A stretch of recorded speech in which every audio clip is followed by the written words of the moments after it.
Hi welcome to മാഡ്കം chemistry lecture സീരീസിലേക്ക് നിങ്ങൾക്ക് സ്വാഗതം. നമ്മുടെ NCERT കെമിസ്ട്രി ക്ലാസ് +2 ക്ലാസ്സുകളാണ് കണ്ടുകൊണ്ടിരുന്നത്. നമ്മൾ നോക്കേണ്ടിരുന്ന ടോപ്പിക് എന്ന് പറയുന്നത് ചാപ്റ്റർ 3 കെമിക്കൽ കൈനറ്റിക്സ് ആയിരുന്നു. ഇതിന്റെ പ്രീവിയസ് വീഡിയോയിൽ എന്താണ് rate of a chemical reaction, അതെങ്ങനെ റിയാക്ടന്റ് കോൺസെൻട്രേഷന്റെ പ്രൊഡക്റ്റ് കോൺസെൻട്രേഷനെ ഡിപ്പെൻഡ് ചെയ്യുന്നു, ലൈക്ക് നമ്മൾ റിയാക്ടന്റ് കോൺസെൻട്രേഷൻ വേഴ്സസ് ടൈം വരച്ചു കഴിഞ്ഞാൽ നമ്മുടെ ഗ്രാഫ് എങ്ങനെ കിട്ടും, പ്രൊഡക്റ്റ് കോൺസെൻട്രേഷൻ വേഴ്സസ് ടൈം വരച്ച ഗ്രാഫ് എങ്ങനെ കിട്ടും, ഇവയൊക്കെ ഡീറ്റെയിലുകളെല്ലാം നമ്മൾ മുമ്പത്തെ വീഡിയോയിൽ കണ്ടിരുന്നു. അതിന്റെ ലിങ്ക് ഡിസ്ക്രിപ്ഷനിൽ കൊടുക്കാം. നിങ്ങൾ അത് കണ്ടതിന് ശേഷം ഇത് കാണാനായിട്ട് ശ്രദ്ധിക്കാം. So the first one, the factors influencing rate of a reaction. അതിനകത്തെ ആദ്യത്തെ ഫാക്ടർ എന്ന് പറയുന്നത് the concentration, the dependence on the rate of a reaction on concentration of reactant. കോൺസെൻട്രേഷനെ ഇത് എങ്ങനെ ഡിപ്പെൻഡ് ചെയ്യുന്നു? കോൺസെൻട്രേഷൻ ഒരു റിയാക്ഷനെ ഡിപ്പെൻഡ് ചെയ്യുന്നത് എക്സ്പ്രസ് ചെയ്യാൻ വേണ്ടി നമ്മൾ ഉപയോഗിക്കുന്നതാണ്. That is called rate law or rate expression. It is called rate law or rate expression. Rate law or rate expression. So what is this rate law or rate expression? നമ്മൾ ഏതെങ്കിലും ഒരു general chemical reaction എടുത്താൽ നമുക്കറിയാം, reaction proceed ചെയ്യുന്നതനുസരിച്ച് റിയാക്ടന്റിന്റെ concentration കുറയും, പ്രൊഡക്റ്റിന്റെ concentration എന്ന് പറയുന്നത് കൂടും.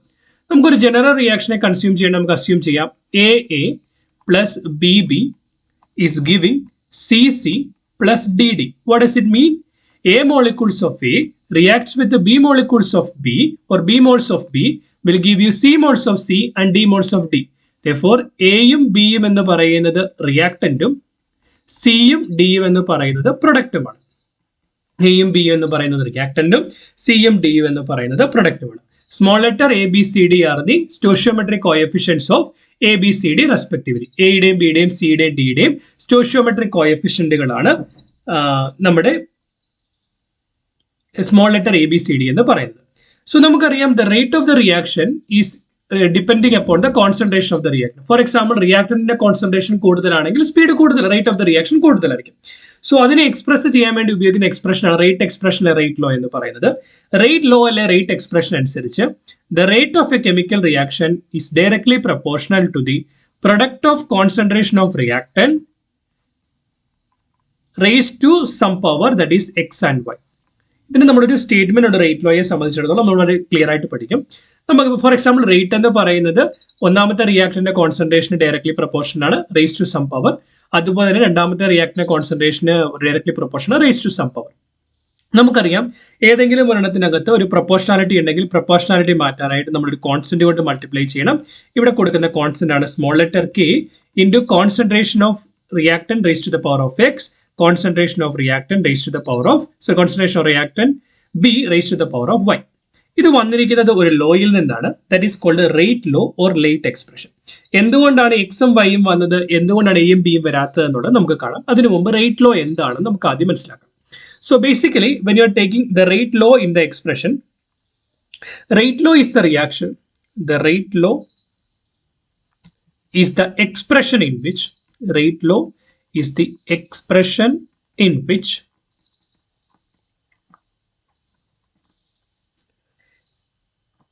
reaction rate is given in terms of, the reaction rate is given in terms of,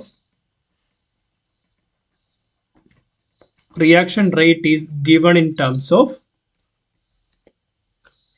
molar concentration of reactants, molar concentration of reactants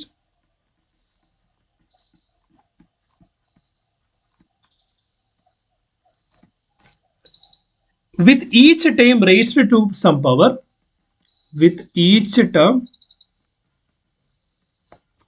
raised to some power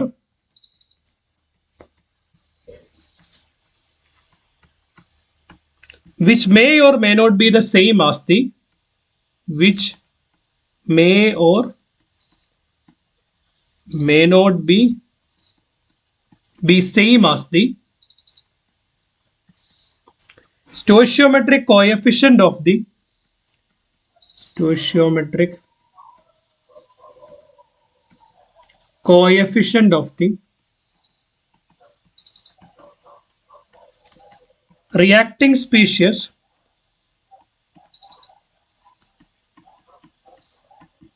in a balanced chemical equation. ഈ statement അതേപടി തന്നെ പഠിക്കണം, അല്ലെങ്കിൽ അതിന്റെ meaning അതേപടി മനസ്സിലാക്കി നിങ്ങൾക്ക് എഴുതാൻ പറ്റണം. സോ എന്താണ് പറഞ്ഞിരിക്കുന്നത്? The rate law is the expression in which the reaction rate is given. റിയാക്ഷന്റെ റേറ്റ് എന്തിന്റെ ടൈമിൽ തരുന്നു? Molar concentration of the reactant. Reaction rate is given in terms of molar concentration of reactant raised to some power which may or may not be equal to the stoichiometric coefficient. ഒന്നെങ്കിൽ അത് stoichiometric coefficient equal ആകാം, അല്ലെങ്കിൽ stoichiometric coefficient equal അല്ലാതിരിക്കാം. കാരണം for example നമ്മൾ പറഞ്ഞു ഒരു chemical reaction നടക്കുന്നത് എന്ന് പറയുന്നത് റിയാക്ടന്റ് സ്പീഷീസുകൾ കൊളൈഡ് ചെയ്താണ്. റിയാക്ടന്റ് സ്പീഷീസുകൾ കൊളൈഡ് ചെയ്യുന്നതിന്റെ ഫലമായിട്ടാണ് പ്രൊഡക്റ്റ് ഫോം ചെയ്യുന്നത്. ഫോർ എക്സാമ്പിൾ ഒരു സ്റ്റാൻഡേർഡ് റിയാക്ഷൻ ഇടുന്ന 2 molecules of A reacting with B will give you product means ഇത് നമ്മൾ വായിച്ച 2 molecule ഓഫ് എ റിയാക്ട് ചെയ്യുന്നു, ബിയുമായിട്ട് കൊളൈഡ് ചെയ്ത് പ്രൊഡക്റ്റ് ഫോം ചെയ്യുന്നു. പക്ഷെ ബേസിക്കലി ആ റിയാക്ഷനിൽ ചിലപ്പം കൊളീഷൻ നടക്കുന്നത് 1 molecule ഓഫ് എയും 1 molecule ഓഫ് ബിയുടെ കൊളൈഡ് ചെയ്തായിരിക്കും പ്രൊഡക്റ്റ് ഉണ്ടാവുന്നത്. അപ്പം എയുടെ കോൺസെൻട്രേഷൻ എങ്ങനെയാണ് റിയാക്ഷൻ റേറ്റിനെ ഡിപ്പെൻഡ് ചെയ്യുന്നതെന്നോ ബിയുടെ കോൺസെൻട്രേഷൻ എങ്ങനെയാണ് റിയാക്ഷൻ റേറ്റിനെ ഡിപ്പെൻഡ് ചെയ്യുന്നതെന്ന് നമുക്ക് പറയാൻ പറ്റത്തില്ല. അത് പറയുന്നത് നമ്മൾ എക്സ്പെരിമെന്റൽ ആയിട്ടാണ്. ആ എക്സ്പെരിമെന്റിലെയാണ് നമ്മൾ എക്സിന്റെയും വൈയുടെയും വാല്യൂ കണ്ടുപിടിക്കുന്നത്. അതെങ്ങനെയാണെന്ന് താഴോട്ടൊരു പ്രോബ്ലത്തിലേക്ക് വരുമ്പോൾ നമുക്കത് മനസ്സിലാവും. ഫോർ എക്സാമ്പിൾ, ഇപ്പോൾ ഒരു റിയാക്ഷനിന് ഒരു റേറ്റ് ഉണ്ടെന്ന് വിചാരിക്കാം. അത് കോൺസെൻട്രേഷൻ ഓഫ് റിയാക്ടറിന്റെ കോൺസെൻട്രേഷൻ എ ആണെന്ന് വിചാരിക്കാം. നമ്മൾ റിയാക്ടറിന്റെ കോൺസെൻട്രേഷൻ 2 ടൈംസ് ആക്കിയപ്പോൾ, റിയാക്ഷന്റെ കോൺസെൻട്രേഷൻ 2 ടൈംസ് ആക്കിയപ്പോൾ റേറ്റ് എന്ന് പറയുന്നത് 4 ടൈംസ് ആയി. റിയാക്ടറിന്റെ കോൺസെൻട്രേഷൻ ഇരട്ടിയാക്കിയപ്പോൾ റേറ്റ് എന്ന് പറയുന്നത് 4 ടൈംസ് ആയി. അതായത് ഈ പറയപ്പെടുന്ന അതായത് റിയാക്ടറിന്റെ കോൺസെൻട്രേഷൻ ട്വൈസ് ആയപ്പോൾ ഇത് 4 ടൈം ആയെങ്കിൽ ഈ 2ഉം ഈ പറയപ്പെടുന്ന 4ഉമായി എന്തോ കണക്ഷൻ ഉണ്ട്. അതായത് നമുക്കറിയാം 2⁻² ആണ് 4 എന്ന് പറയുന്നത്. അതായത് റിയാക്ടറിന്റെ കോൺസെൻട്രേഷൻ ട്വൈസ് ആകുമ്പോൾ പ്രൊഡക്റ്റിന്റെ റേറ്റ് എന്ന് പറയുന്ന 4 ടൈംസ് ആവണമെങ്കിൽ എക്സിന്റെ വാല്യൂ എന്ന് പറയുന്നത് 2 ആയിരിക്കണം. പക്ഷെ ചിലപ്പം ഈ റിയാക്ഷന്റെ സ്റ്റോഷിയോമെട്രിക് ഇക്വേഷൻ A+B = പ്രൊഡക്റ്റ് എന്നുള്ളതായിരിക്കും. ചിലപ്പോൾ അത് 2A+B = പ്രൊഡക്റ്റ് എന്നുള്ളതായിരിക്കും. അപ്പോൾ നമുക്ക് ആ തന്നിരിക്കുന്ന ഇക്വേഷൻ വെച്ചിട്ട് നമുക്ക് അതിന്റെ റേറ്റ് ലോ എഴുതാൻ പറ്റില്ല. അത് നമ്മൾ എക്സ്പെരിമെന്റൽ ആയിട്ടാണ് കണ്ടുപിടിക്കുന്നത്. ഒരു പ്രോബ്ലം കണ്ടു കഴിയുമ്പോൾ നിങ്ങൾക്ക് ക്ലിയർ ആയിട്ട് മനസ്സിലാവും. അതിന് കാരണം റിയാക്ടന്റുകൾ കൊളൈഡ് ചെയ്താണ് പ്രൊഡക്റ്റ് ഫോം ചെയ്യുന്നത്. അപ്പൊ റിയാക്ഷന്റെ കഴിഞ്ഞ് എത്രത്തോളം പ്രൊഡക്റ്റ് കിട്ടുന്നു എന്ന് നോക്കി, അല്ലെങ്കിൽ റിയാക്ടറിന്റെ കോൺസെൻട്രേഷൻ ഉണ്ടാകുന്ന ചേഞ്ച് അനുസരിച്ച് എത്രത്തോളം റേറ്റിൽ വ്യത്യാസം വരുന്നു എന്ന് മനസ്സിലാക്കിയാണ് നമുക്ക് എക്സിന്റെയും വൈയുടെയും വാല്യൂ കണ്ടുപിടിക്കാനായിട്ട് പറ്റുന്നത്. So when we can write it as the rate of the reaction will be equal to the rate constant into concentration of A raised to X into concentration of B raised to Y. Okay. അപ്പോൾ ഈ പറയപ്പെടുന്ന rate law അല്ലെങ്കിൽ ഈ പറയപ്പെടുന്ന എക്സിന്റെയും വൈയുടെയും value, ഈ law എന്ന് പറയുന്നത് എഴുതുന്നത് തിയറട്ടിക്കൽ ആയിട്ടല്ല, it is found out by experimental. അതെങ്ങനെയാണെന്ന് ഞാൻ പറഞ്ഞു തരാം. We will see it. Okay, don't worry about it. So നമ്മളിവിടെ നോക്കുമ്പോൾ there is a power X and Y. ഈ പവർ എക്സ് ആൻഡ് വൈ, ഈ എക്സ് ആൻഡ് വൈയുടെ സം എടുത്താൽ the sum of the powers of concentration of reactant in the rate law expression is called order of the reaction. അതായത് if you are taking X plus Y, this is called order of the chemical reaction. Order of the chemical reaction അതായത് ഒരു standard rate law എക്സ്പ്രഷനിൽ റിയാക്ടറിന്റെ concentration raise ചെയ്തിരിക്കുന്ന പവറുകളുടെ some എന്ന് പറയുന്നത് ആ chemical റിയാക്ഷന്റെ order ആണ്. Okay, that is called the order of that particular chemical reaction. When you are taking chemical റിയാക്ഷനുകളെ നമുക്ക് രണ്ടായിട്ട് ക്ലാസിഫൈ ചെയ്യാം. ഒന്നെന്ന് പറയുന്നത് എലമെന്ററി റിയാക്ഷൻ, രണ്ടാമത്തെ എന്ന് പറയുന്നത് കോംപ്ലക്സ് റിയാക്ഷൻ. എലമെന്ററി റിയാക്ഷൻ എന്ന് പറഞ്ഞാൽ ഒരു സിംഗിൾ സ്റ്റെപ്പ് കൊണ്ട് നടക്കുന്ന റിയാക്ഷനെയാണ് നമ്മൾ എലമെന്ററി റിയാക്ഷൻ എന്ന് പറയുന്നത്. ഈ റിയാക്ഷൻ നടക്കുന്നത് സീക്വൻസ് ഓഫ് സ്റ്റെപ്പ് കൊണ്ടാണെങ്കിൽ, മോർ ദാൻ വൺ സ്റ്റെപ്പ് ഉണ്ടെങ്കിൽ ആ റിയാക്ഷനെ നമ്മൾ വിളിക്കുന്നത് സീക്വൻസ് ഓഫ് റിയാക്ഷൻ ആണെങ്കിൽ നമ്മൾ അതിനെ കോംപ്ലക്സ് റിയാക്ഷൻ എന്ന് വിളിക്കും. സോ ഒരു എലമെന്ററി റിയാക്ഷനെയും കോംപ്ലക്സ് റിയാക്ഷനെയും നമ്മൾ അപ്രോച്ച് ചെയ്യേണ്ട 2 രീതിയിലാണ്. നമുക്ക് ഡീറ്റെയിൽ ആയിട്ട് കാണാം. So in a general expression, we can write it as the rate is equal to the rate constant into concentration of A raised to X into concentration of B raised to Y. So if you are taking rate constant K is equal to, we can write it as rate divided by concentration of A raised to X into concentration of B raised to Y. ഈ X plus Y equal to order of the reaction അതിനെ denote ചെയ്യാൻ ഉപയോഗിക്കുന്ന letter ആണ് N എന്ന് പറയുന്നത്. നമുക്കറിയാം റേറ്റിന്റെ unit എന്ന് പറയുന്നത് നമ്മൾ ഓൾറെഡി കണ്ടിരുന്നു, moles per litre per second.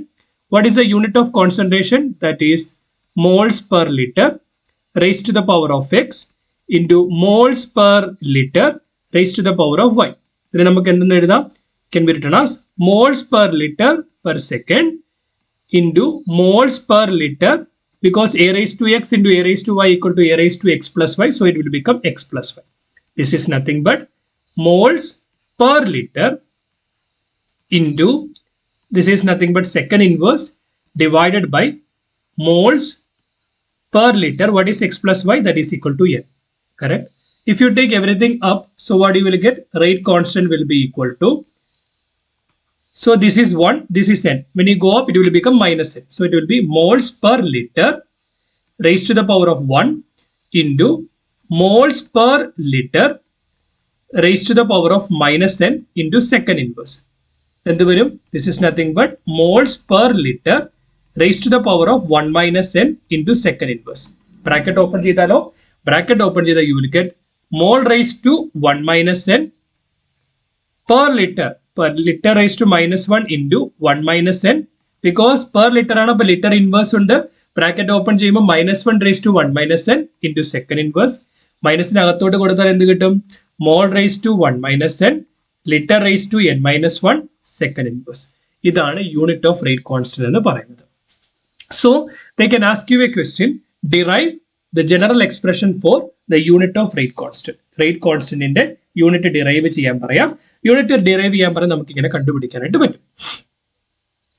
നമ്മൾ പറഞ്ഞു എക്സ് പ്ലസ് വൈ എന്ന് പറയുന്നത് order of the chemical reaction ആണ്. എക്സ് പ്ലസ് വൈ എന്ന് പറയുന്നത് order of the chemical reaction ആണ്. This is nothing but equal to N. ഇനി എന്നിന്റെ വാല്യൂ 0 ആകുവാണെങ്കിൽ നമ്മൾ ആ റിയാക്ഷനെ വിളിക്കും സീറോ ഓർഡർ റിയാക്ഷൻ. എന്നിന്റെ വാല്യൂ 0 ആകുവാണെങ്കിൽ നമ്മൾ വിളിക്കും സീറോ ഓർഡർ റിയാക്ഷൻ. എന്നിന്റെ വാല്യൂ 1 ആകുവാണെങ്കിൽ നമ്മൾ അതിനെ വിളിക്കും first order reaction. First order reaction. എന്നിന്റെ വാല്യൂ 2 ആകുവാണെങ്കിൽ നമ്മൾ അതിനെ വിളിക്കും that is called second order reaction. Second order reaction. ഇനി നമുക്കറിയാം റേറ്റ് ലോയുടെ അല്ലെ റേറ്റ് കോൺസ്റ്റന്റിന്റെ ജനറൽ എക്സ്പ്രഷൻ എന്ന് പറയുന്നത്, റേറ്റ് കോൺസ്റ്റന്റിന്റെ യൂണിറ്റ് എന്ന് പറയുന്നത്, യൂണിറ്റ് എന്ന് പറയുന്നത് mole raise to 1 minus N litre raise to n minus 1 second inverse. അപ്പൊ എന്നിന്റെ വാല്യൂ 0 ആകുവാണെങ്കിൽ റേറ്റ് കോൺസ്റ്റന്റ് എന്ത് വരും? That will be equal to mole raise to 1 minus 0 litre raise to mole raise to 1 minus 0 litre raise to 0 minus 1 second inverse. This is equal to moles, this will be equal to mole raised to 1, that is nothing but equal to mole liter raised to minus 1 second inverse. ഇനി എന്നിന്റെ value 1 ആകുവാണെങ്കിൽ k will be equal to mole raised to 1 minus 1 liter raised to 1 minus 1 second inverse. That is mole raised to 0 liter raised to 0 second inverse.